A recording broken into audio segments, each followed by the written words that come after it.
मृत्यु को मौत देकर जब नंदिता घर लौटी और मयंक का बदला रूप देखा तो उनको लगा सारी मोह माया प्यार व विश्वास के अटूट बंधन दरक गए हैं। ऐसे में उनके जीवन में ऐसा क्या हुआ जिसने उन्हें दुखों से सहज पार पाने की राह दिखाई। नंदिता ने जल्दी से घर का ताला खोला। 6 बज रहे थे। उनका पोता यश स्कूल से आने ही वाला था। उन्होंने फौरन हाथ मुंह धोकर यश के लिए नाश्ता तैयार किया, साथ साथ डिनर की भी तैयारी शुरू कर दी। उनके हाथ खूब फुर्ती से चल रहे थे, मन में भी ताजगी सी थी। वे अभी अभी किटी पार्टी से लौटी थी। सोसाइटी की 15 महिलाओं का यह ग्रुप सबको बहुत अपना सा लगता था। सब महिलाओं को महीने के इस दिन का इंतजार रहता था।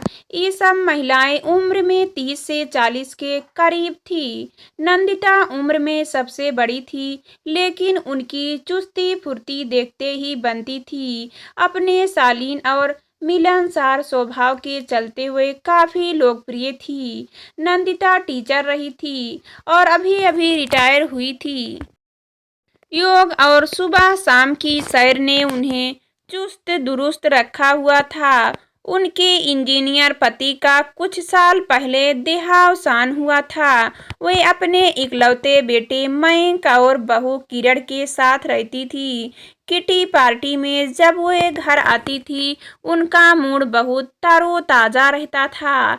सबसे मिलना जो हो जाता था। किरण भी ऑफिस जाती थी। घर की अधिकतर जिम्मेदारियां निदांत ने अपने ऊपर खुशी खुशी ले ली थी। मयंक और किरण शाम को आते हुए रात का खाना तैयार कर चुकी होती थी। किरण घर में घुसते ही चहकती, माँ बहुत अच्छी खुशबू आ रही है, आपने तो सब काम कर लिया, कुछ मेरे लिए भी छोड़ देती। मयंक हंसता, किरण क्या सास मिली है तुम्हें भाई, वाह। किरण निदांत के गले में बांह डाल देती, सास नहीं माँ है मेरी बहू। बेटे के इस प्यार पर निदांत का मन खुश हो जाता। कहती, सारा दिन तो अकेली रहती हूँ, काम करते रहने से समय का पता नहीं चलता। नंदिता का हौसला सबने उनके पति की मृत्यु पर देख लिया था। उनके बहू बेटे का लिए दिया स्वभाव किसी को पसंद नहीं आया था। अपने पति की मृत्यु के बाद जब अगले महीने की किटी पार्टी में नंदिता आई तो सब महिलाएं उनके दुख से दुखी व गंभीर थी, लेकिन उन्होंने अपने आप को बहुत ही सामान्य रखा। सब महिलाओं के दिल में उनके लिए इज्जत और बढ़ गई। उन्होंने सबके चेहरे पर छाई गंभीरता को दूर करते हुए कहा, तुम लोग याद रखना, सुख में भटकना नहीं और दुख में अटकना नहीं। जब सुख मिले उसे जी लो, दुख मिले उसे भी उतनी ही खूबी से जियो, बिना किसी शिकायत के। उसका अंश और उसकी खरोंचे मन पर न रहने दो। उसके परिणाम भी बड़ी हिम्मत से स्वीकारा लो और सहज ही पार हो जाओ।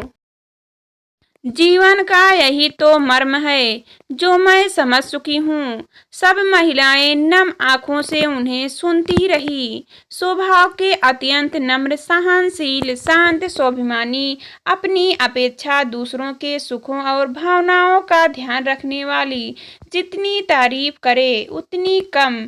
इतने सारे गुण इस एक में कैसे आ गए, यह सोच कई बार महिलाएं हैरान रह जाती। फिर उनमें आए कुछ परिवर्तन सभी ने महसूस किए। वे अचानक चुस्त और बीमार रहने लगी और जब वह किटी में भी नहीं आई तो सब हैरान हुई। ऐसा पहले कभी नहीं हुआ था। उन्हीं के बिल्डिंग में रहने वाली रीनू और अर्चना उन्हें देखने गई तो वे बहुत खुश हुई। अरे आओ, आज कैसी रही पार्टी? लेटे लेटे तुम्ही लोगों में मन लगा रहा? आज तो मेरा उन्हें कई दिनों से बुखार था। उनके कई टेस्ट हुए थे, रिपोर्ट आनी बाकी थी। उनकी तबीयत ज़्यादा खराब हुई तो उन्हें अस्पताल में भर्ती करना पड़ा। सब उन्हें देखने अस्पताल जाते रहे। वे सबको देखकर खुशी हो जाती। उनकी रिपोर्ट्स आ गई। मयंक को बुलाकर डॉक्टर गौतम ने कहा, मयंक, आपकी मदर का एक HIV टेस्ट पॉजिटिव आया है। इन्फेक्शन अब स्टेज 3 एड्स में बदल गया है, जिसकी वजह से उनकी शरीर के कई अंग जैसे किडनी, बेरन आदि प्रभावित हुए हैं। मयंक आवाक बैठा रहा। थोड़ी देर बाद अपने को संयत कर बोला, मम्मी तो अपने स्वास्थ्य का इतना ध्यान रखती है, धार्मिक है। फिर थोड़ा संकुचाते हुए बोला, पापा भी कुछ साल पहले नहीं रहे। उन्हें यह बीमारी कहाँ से हो गई? डॉक्टर गौतम गंभीरता पूर्वक बोले, आप तो पढ़े लिखे हैं। धर्म और एड्स का क्या लेना देना? क्या शारीरिक संबंध ही एक जरिए है HIV फैलने का? और अब कब, क्यों, कैसे ज़्यादा जरूरी है कि उनकी जान कैसे बचाई जाए?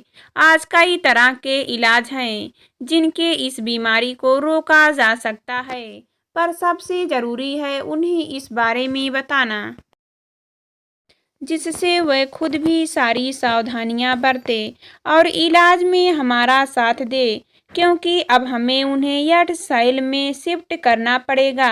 मयंक ने डॉक्टर गौतम को ही उन्हें बताने के लिए कहा। पता चलने पर नंदिता सन्न रह गई। कुछ देर बाद मयंक आया तो माँ से नजरें मिलाए बिना सिर नीचा किए बैठा रहा।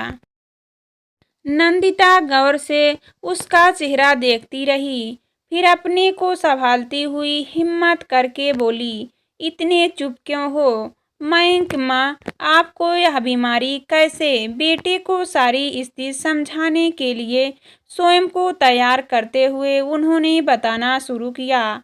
तुम्हें याद होगा तुम्हारे पापा का जब वह भयंकर एक्सीडेंट हुआ था तो उन्हें खून चढ़ाना पड़ा था। उस समय किसी को होश नहीं था और जिन लोगों ने ब्लड डोनेट किया था उनमें से शायद किसी को यह बीमारी थी, ऐसा डॉक्टरों ने बाद में अंदाजा लगाया था।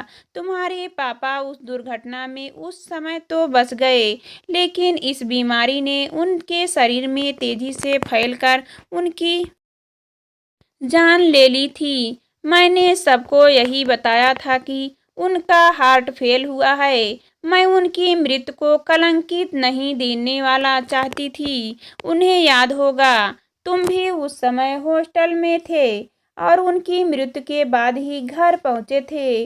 हमारा समाज ऊपर से परिपक्व दिखता था, पर अंदर से है नहीं। यर्स को लेकर हमारा समाज आज भी कई तरह के पूर्व ग्रहों से पीड़ित है। मयंक की आंखों में माँ का चेहरा देखते देखते भर आई। वह उठा और चुपचाप घर लौट गया। नंदिता को यट शैल में शिफ्ट कर दिया गया। वह सोचती यह बीमारी इतनी भयानक नहीं है जितना कि इससे बचने वाला माहौल। सब अपने अपने दर्द से दुखी थे।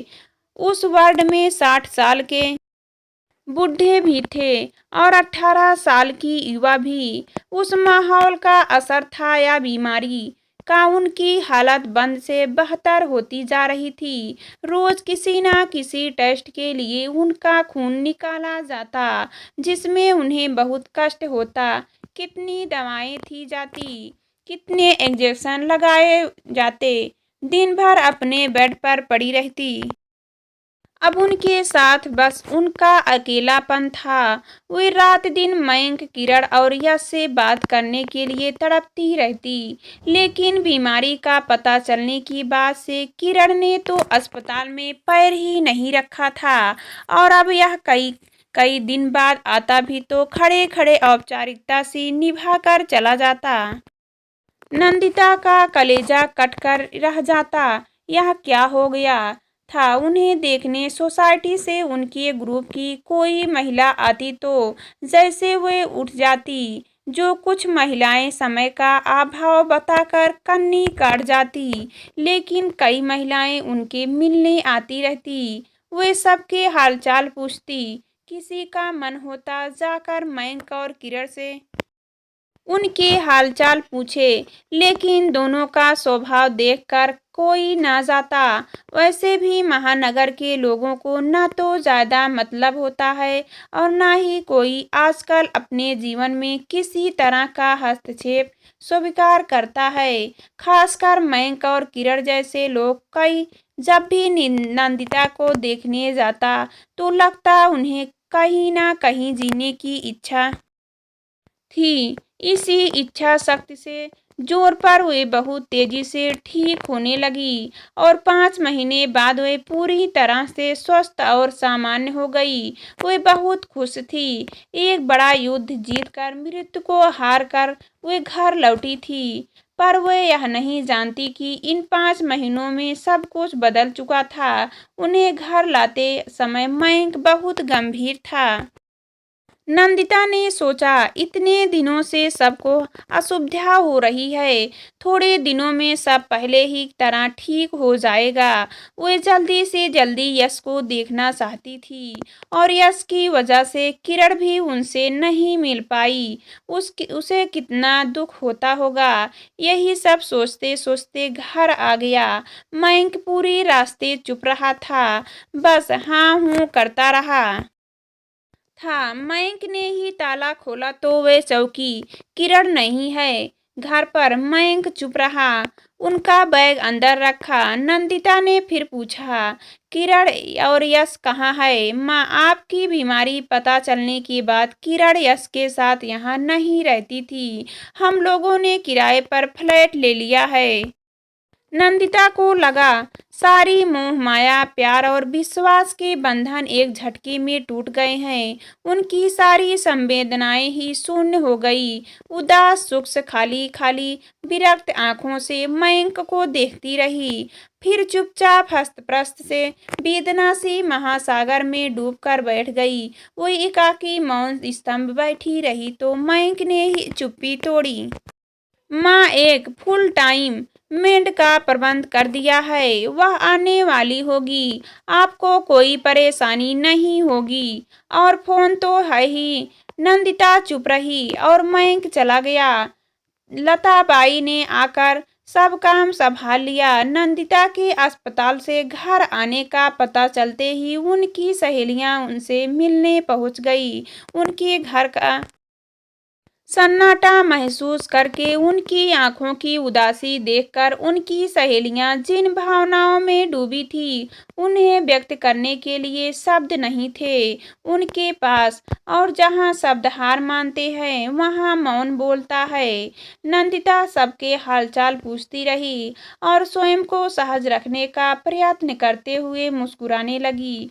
बोली, तुम लोग मेरे अकेले रहने के बारे में मत सोचो, इसकी भी आदत पड़ जाएगी। सब ठीक है और तुम लोग तो हो ही, मैं अकेली कहाँ हूँ। सब उनकी जिंदा दिली पर हैरान हुए।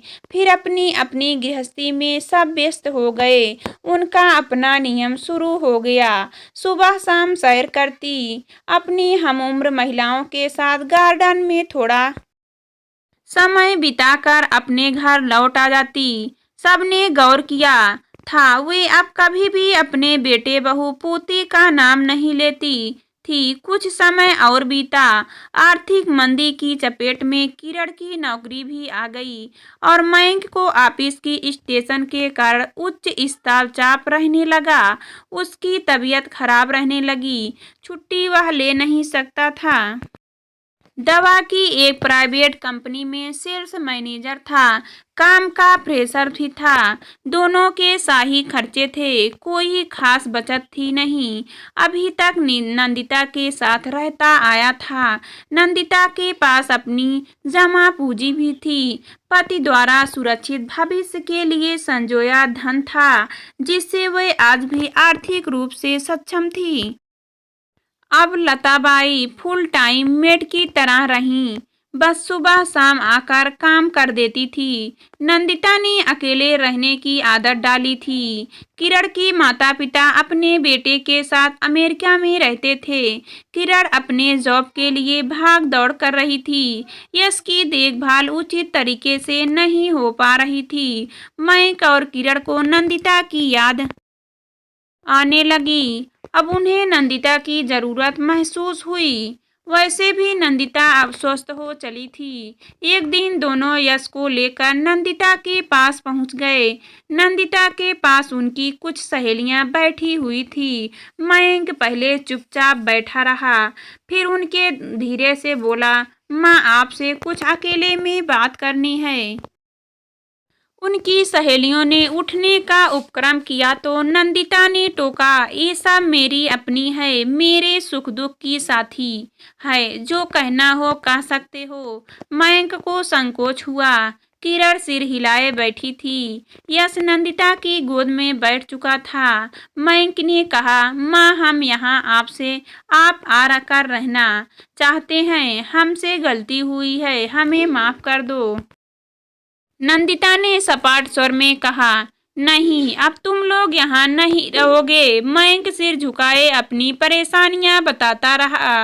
अपनी आर्थिक और शारीरिक समस्याओं को बताते हुए वह माफी मांगता रहा। सुषमा और अर्चना ने नंदिता के कंधे पर हाथ रखकर बात खत्म करने का इशारा किया तो नंदिता ने कहा, नन्ही सी सुषमा, इन्हें भी एहसास होना चाहिए कि परेशानी के समय जब अपने हाथ खींचते हैं